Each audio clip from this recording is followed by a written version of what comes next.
교회 미래를 준비하는 모임, 이걸 줄여서 한미준이라고 합니다. 한국교회 미래를 준비하는 모임, 한미준에서 2012년도에 한국 개신교 신앙, 의식 및 교회 활동을 조사한 적이 있어요. 그 중에 한 가지 질문이 뭐냐 하면은 우리 한국교회 성도님들 하루에 몇 분 이상 기도합니까? 그 내용이었습니다. 여러분, 2012년도 한국교회 성도들이 하루에 얼마 동안 기도했을까요? 통계가 얼마나냐면 24분 기도했습니다. 여러분, 24분 기도했다는 것에 대해서 많이 기도했다고 생각하시면, 아니면 적게 기도했다고 생각하십니까? 물론 여기 계신 분들이 새벽 기도 오시고 또 기도 체인 하시는 분들은 24분밖에 안 했나 하실 수 있지만은, 또 기도를 좀 못 하시는 분들은 24분 이나 했네, 이렇게 생각할 수가 있습니다. 중요한 것은 뭐냐 하면은 2004년도에 똑같은 조사를 했는데 그때는 27분 기도했습니다. 27분 기도한 것이 24분으로 줄어든 거예요. 이게 좀 심각한 내용입니다. 기도가 줄어들고 있다는 거예요. 자, 그러면 여러분 한번 생각해 보세요. 여러분, 올해가 2017년도잖아요. 올해 여러분이 하루에 얼마 동안 기도하십니까? 그 기도하는 시간이 작년보다 줄어들었습니까? 아니면 늘어났습니까? 네, 손들라고 말하지 않겠습니다. 한번 생각해 보세요. 줄어든 사람도 있고 늘어나신 성도님들도 계실 것입니다. 이 시간이 줄어든다는 것은 어떤 의미냐 하면은 기도의 우선순위가 뒤로 밀려난다는 거예요. 2순위, 3순위, 4순위가 된다는 것입니다. 기도는 영적인 전투에서 살아남기 위한 생존의 무기가 되기보다는 기도는 신앙의 전 영역과 관계된 생활이라고 볼 수 있습니다. 지난 한 주간 동안 가을 특별 새벽 기도회를 했습니다. 새벽마다 일어나시고 또 오셔서 기도를 하셨는데, 빠지지 않고 참석하신 분들 중에 저는 그런 생각을 해요. 이 기도라는 것이 내 삶 가운데 생활되기를 원한다는 거죠. 여러분, 특별이라는 이름을 붙였잖아요. 내 삶 가운데 기도라는 것이 그렇게 크지 않았는데 이제는 기도가 내 삶 가운데 기도 생활되기를 원한다는 그런 마음이 있다라는 생각을 해봅니다. 내일도 변함없는 모습으로 새벽에서 일어나 기도의 자리로 나올 수 있기를 간절히 바랍니다. 할렐루야. 특별 훈련을 받았으니까 이제 생활로 한번 적용해 보시기를 바랍니다. 바울은 오늘 본문에서 기도에 대한 3가지 말씀을 하고 있습니다. 언제 기도할 것인가, 그리고 어떻게 기도할 것인가, 무엇을 기도할 것인가를 다루고 있습니다. 첫째, 우리는 언제 기도해야 합니까? 우리는 항상 기도해야 합니다. 18절입니다. 모든 기도와 간구를 하되 항상 성령 안에서 기도하고 이를 위하여 깨어 구하기를 항상 힘쓰며 여러 성도를 위하여 구하라. 왜 우리는 항상 기도해야 할까요? 그것은 마귀가 우리를 항상 공격하기 때문입니다. 그리고 마귀가 공격할 때 한 번 단회적으로 공격으로 끝나는 것이 아니라 포기하지 않고 집요하게 공격을 할 때가 참 많습니다. 하나님의 거룩한 자녀라면, 그리스도 안에서 새로운 사람이 되었다라면 어느 누구도 그 공격 대상에서 예외가 되지 않습니다. 그래서 우리가 쉬지 않고 기도하는 것입니다. 지난 주일 신앙의 야성을 회복하라 하면서 하나님의 전신갑주에 대해서 이야기를 했지 않습니까? 그 중에 한 가지가 믿음의 방패를 했습니다. 여러분, 이 믿음의 방패는 사단이 쏘는 모든 불화살을 막을 수 있는 것입니다. 근데 그 불화살의 종류를 쭉 이야기하면서 이런 말씀을 드렸죠. 의심과 두려움, 분노와 죄책감, 낙심과 염려. 근데 이런 불화살들을 제가 말씀을 드렸고, 목자 모임 때 이걸 나누었어요. 이런 불화살들이 있습니다. 제가 이야기를 하고, 혹시 이거 외에 또 다른 우리가 사탄의 공격으로부터 맞설 수 있는 이런 불화살이 있냐 물어보니까 어느 여성 목자님께서 이걸 말씀하시더라고요. 시기와 질투도 있습니다, 그러더라고요. 그래서 그렇구나. 저는 남자라 잘 모르는데 이 여성 목자님 그걸 알더라고요. 시기와 질투. 여러분, 우리가 이런 불화살을 맞게 될 때, 또 우리가 그 불화살을 믿음의 방패로 맞고 영적인 전투에서 승리할 수 있는 것은 혼자가 참 힘듭니다. 혼자 이것을 견디기가 어렵다라는 것이죠. 그래서 바울은 여러 성도를 위하여 구하라고 명령했습니다. 우리는 성도를 위해서 계속적으로 기도해야 한다라는 것입니다.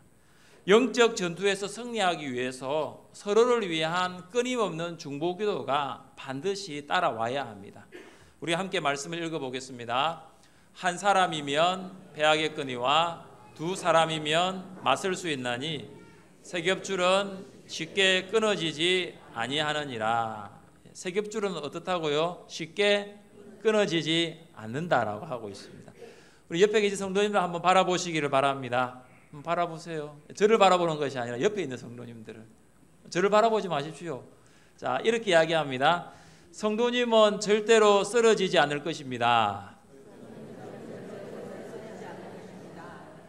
않을 것입니다. 이 말만 하면 됩니다. 제일 중요한 것은 앞에 이야기예요. 다시 합니다. 성도님은 절대로 쓰러지지 않을 것입니다. 이유를 또 이야기하는 거죠. 같이 또 인사합니다. 제가 성도님을 위해 항상 기도하겠습니다. 저를 보지 마시고 성도님을 위해, 다시 시작. 제가 성도님을 위해 항상 기도하겠습니다. 이제 말씀하셨죠? 지키셔야 됩니다. 서로가 서로를 위한 기도의 삼겹줄이 있을 때 어떠한 사단의 불화살도 우리가 막아낼 수 있습니다. 수요 기도회에서 항상 빠지지 않고 기도하는 제목이 있는데 그것이 환우를 위한 기도입니다. 현재 입원 중에 계신 성도님들 위해서 기도하고 있고, 또 수술을 하고 회복 중에 있는 성도님들 위해서 기도하고 있고, 여러 가지 치료 중에 있는 성도님들 위해서 기도하고 있고, 또 앞으로 수술이 예정되어 있는 성도님들도 기도하고 있습니다. 우리 중보기도학교 1기와 2기를 마치신 기도 헌신자들은 매주 1시간씩 기도 체인을 통해서 기도에 헌신하고 있습니다. 성도님들의 기도와 중보기도자들의 헌신으로 하나님께서 새로운 가족들을 보내주시고 그들이 교회를 등록하고 또 주일학교가 또 새로워지고 부흥하고 우리 교회가 날마다 성령과 말씀 안에서, 말씀과 성령 안에서 새로워지고 있음을 너무 감사드립니다. 특별히 가을 특별 새벽 기도에 참석하여 신앙이 회복된 성도님들 뿐만 아니라 우리 모두가 끊임없이 항상 기도에 헌신하여 기도가 생활될 수 있기를 주님의 이름으로 축복합니다. 우리는 어떻게 기도해야 합니까? 우리는 성령 안에서 기도해야 합니다. 18절을 다시 보십시오. 이렇게 시작합니다. 모든 기도와 간구를 하되 항상 성령 안에서 기도하고, 항상 성령 안에서 기도하고. 기도는 우리가 시작하지만 기도의 주체는 성령이십니다. 우리가 기도를 이끌어가는 것이 아니라, 기도 인도자가 기도를 이끌어가는 것이 아니라 성령께서 우리의 기도와 우리의 기도 모임을 이끌어 가신다는 것입니다. 여러분, 왜 성령이 기도의 주체가 될 수 있을까요? 우리 같이 한 번 더 말씀을 읽어봅니다. 이와 같이 성령도 우리의 연약함을 도우시나니 우리는 마땅히 기도할 바를 알지 못하나 오직 성령이 말할 수 없는 탄식으로 우리를 위하여 친히 간구하시느니라. 우리는 어떻게 기도해야 할지 모르는, 알지 못하는 연약함이 우리 안에 있습니다. 우리는 종종 육체적인 본성에 따라 기도하는 경향이 있습니다. 이 육체적인 본성이 뭐냐면 현실적인 필요입니다. 그래서 우리는 기도할 때 가장 먼저 이 현실적인 필요를 간구할 수밖에 없는 연약함이 있다는 것입니다. 이것을 잘 알고 계셨던 예수님께서는 그 현실적인 필요도 중요하지만 그것보다 먼저 기도해야 할 것을 가르치셨습니다. 그게 주기도문이에요. 이름이 거룩히 여김을 받으시오며 나라에 임하옵시며 뜻이 하늘에서 이룬 것 같이 땅에서도 이루어지이다. 예수님은 먼저 하나님 아버지의 이름, 이 이름의 거룩성, 그리고 하나님 나라의 확장, 그리고 하나님의 뜻의 성취, 이 세 가지를 먼저 기도하라고 말씀하고 있습니다. 여러분, 이 세 가지 중에 똑같이 들어가는 내용이 무엇이죠? 하나님 아버지의 이름의 거룩성, 하나님의 나라의 확장, 하나님의 뜻의 성취. 뭐가 들어갑니까? 하나님이에요. 하나님이라는 똑같은 이 공통분모가 이 예수님의 주기도문 앞에 있는 것입니다. 예수님은 육신적인 필요보다는 먼저 하나님의 필요를 구할 것을 말씀하셨고 또 그대로 실천하셨습니다. 십자가를 지시기 전날 밤 예수님의 필요가 있지만 그 필요를 내려놓고 하나님의 필요를 따르기로 결심하셨습니다. 아버지여, 만일 아버지의 뜻이거든 이 잔을 내게서 옮기시옵소서. 그러나 내 원대로 마시옵고 아버지의 원대로 되기를 원하나이다. 예수님의 필요는 십자가의 잔을 피하면 좋겠다라는 거예요.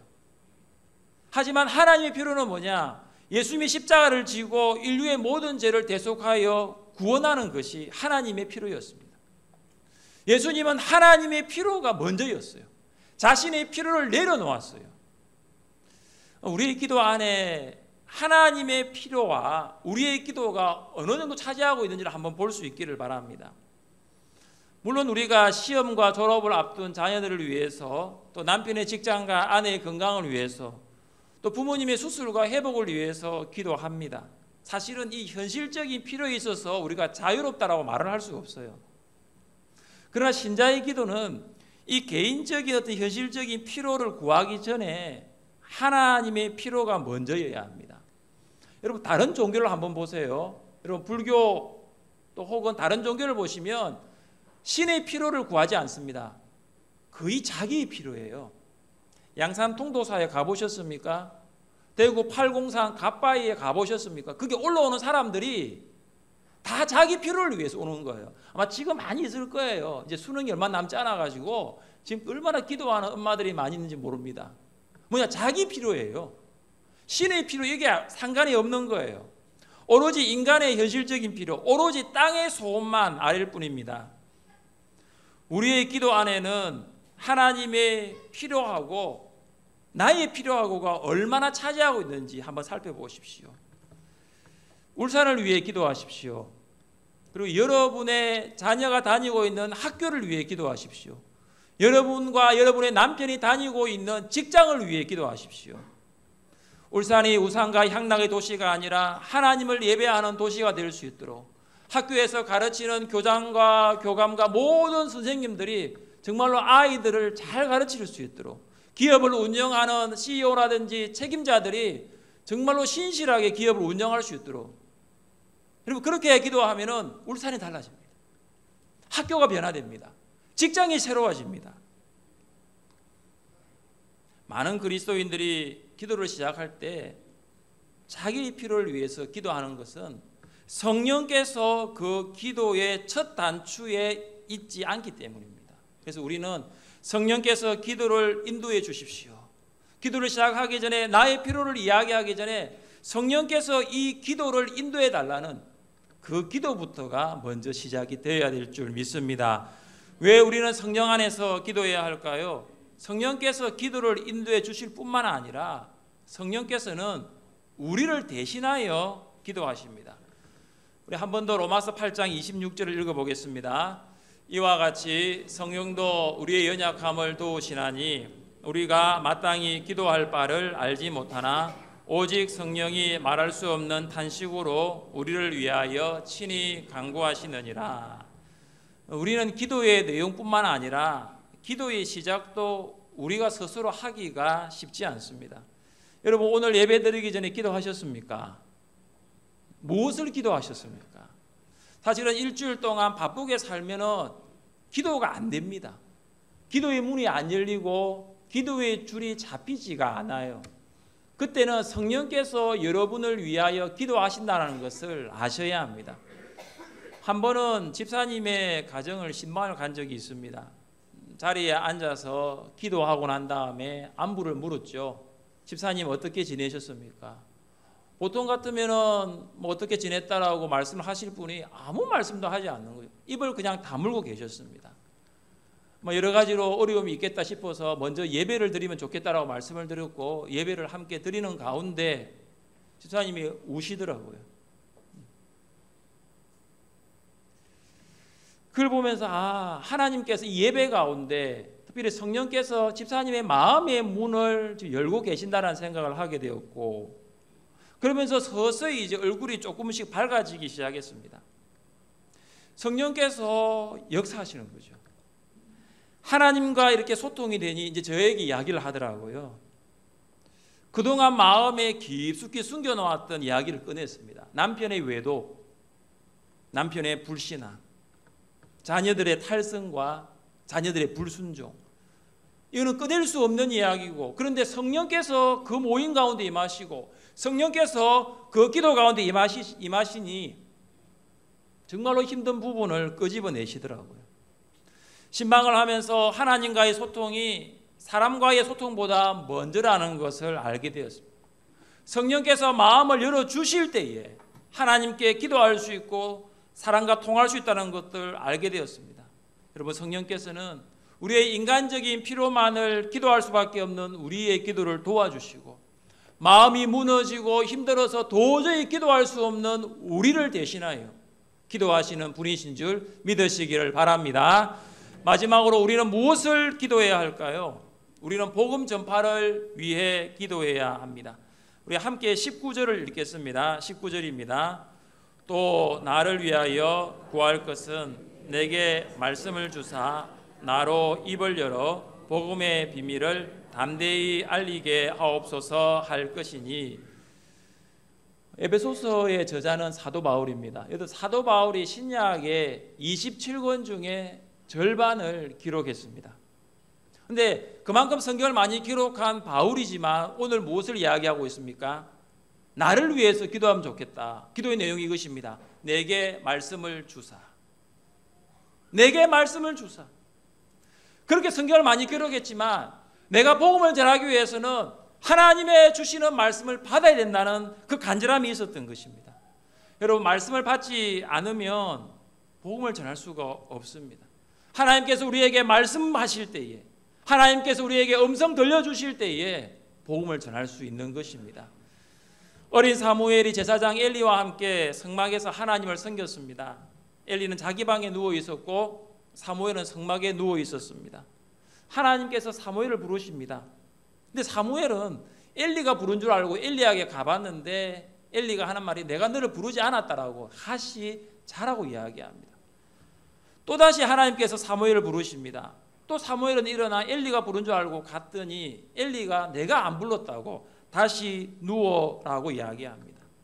여러분, 왜 사무엘이 두 번씩이나 엘리에게 갔습니까? 하나님의 음성을 들은 적이 한 번도 없기 때문입니다. 세 번째, 하나님께서 사무엘을 불렀지만 또 사무엘은 엘리에게 갑니다. 그때 비로소 이 엘리가 알게 됩니다. 하나님께서 부르셨구나. 그때 엘리가 사무엘에게 다시 한 번 더 하나님이 부르시면 이렇게 하라고 말합니다. 여호와여, 말씀하옵소서. 주의 종이 듣겠나이다. 우리가 복음을 전하기 전에 무엇을 들어야 되냐 하면은 하나님 말씀을 들어야 됩니다. 말씀을 받아야 됩니다. 말씀을 듣지 않고 말씀을 받지 아니하면 복음을 전할 수가 없습니다. 여러분, VIP들에게 전할 그 말씀, 그 복음의 내용이 있습니까? 만약에 없다면, 무엇을 전해야 될지 없다면 하나님께서 주시는 말씀을 들을 수 있기를 바랍니다. 바울은 또 다른 한 가지 기도 제목을 더 부탁하면서 이것을 위해 기도하라고 합니다. 같이 한번 읽어볼까요?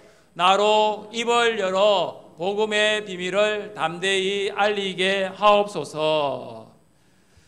복음의 비밀을 전하기 위해서는 무엇이 필요합니까? 담대함이 필요합니다.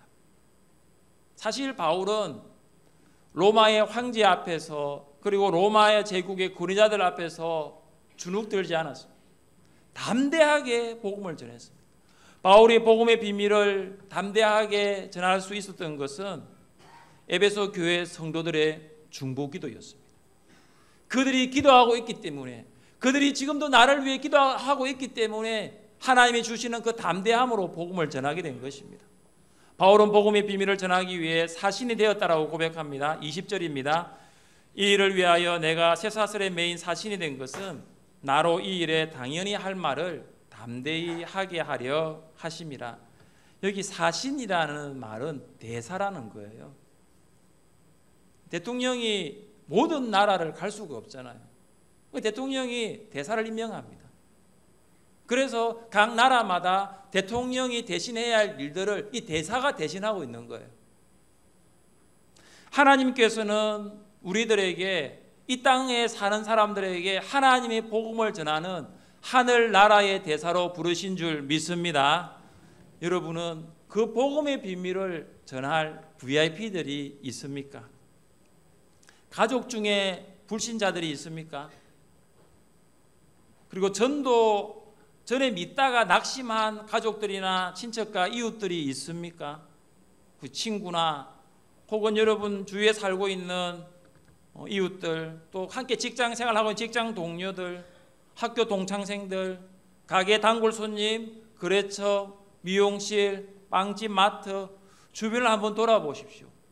여러분은 혹시 주민센터라든지 동호회에서 활동하고 있는 회원들, 그들이 다 우리의 VIP들입니다. 여러분, 그들은 다 어려운 문제를 겪고 있습니다. 배우자의 죽음과 별거와 이혼, 질병과 실직과 은퇴, 자녀의 진학과 졸업, 취업, 문제가 없는 VIP들이 한 사람도 없습니다. 우리는 이 문제에 대한 해답을 가지고 있습니다. 그렇지 않습니까? 여러분, 그 문제에 대한 해답이 누구십니까? 예수님이에요. 내가 곧 길이요 진리요 생명이니. 길이요 진리요 생명이니. 예수님이 해답이에요. 그러면 그분들은 해답을 아직 모르고 있어요. 해답을 이미 알고 계신 여러분들, 이미 불치병에서 나을 치료제와 약을 가지고 계신 여러분들이 그들에게 가서 길을 보여주고, 이거 먹으면 나을 수 있다고, 이거 마시면 고칠 수 있다고, 이 의사 만나면 그 병에서 고침받을 수 있다고, 우리가 그것을 전해야 할 하나님의 대사인 줄 믿습니다. 오늘 VIP 초청 잔치를 알리는 발대식을 시작하면서 복음의 비밀을 담대히 전할 수 있는 여러분 되시기를 바랍니다. 지금 그들에게 필요한 것이 무엇일까요? 복음입니다. 다른 게 아니에요. 복음이에요. 여러분, 복음이면 충분합니다. 복음이면 그들 살릴 수 있습니다. 복음이면 실패해서 다시 일어나 시작할 수 있는 것이죠. 사랑하는 성도 여러분, VIP 초청 잔치에 초청할 VIP를 위해 기도하십시오. 성령께서 하나님의 필요가 무엇인지 여러분에게 알려주실 것입니다. 또한 VIP들에게 복음을 전하기 위하여 말씀을 받고 담대하게 복음의 비밀을 전하여 VIP 초청 잔치의 주역이 될 수 있기를 주님의 이름으로 축복합니다. 하나님 아버지, 사도 바울이 로마 감옥에 있으면서도 에베소 교회 성도들에게 복음의 비밀을 담대히 전할 수 있도록 기도해 달라는 이 기도 요청과 같이 우리 또한 하나님께서 주신 이 복음의 비밀을 담대히 전할 수 있도록 능력 허락하여 주옵소서. 아버지 하나님, 발대식을 통하여 우리 가운데 전도의 열정이 일어나게 하여 주시고, 특별히 하나님 아버지 5명의 VIP를 작정하면서 이들을 위하여 기도하고 섬기고 목장과 교회로 초청할 수 있도록 인도하여 주옵소서. 예수님의 이름으로 기도드리옵나이다. 아멘.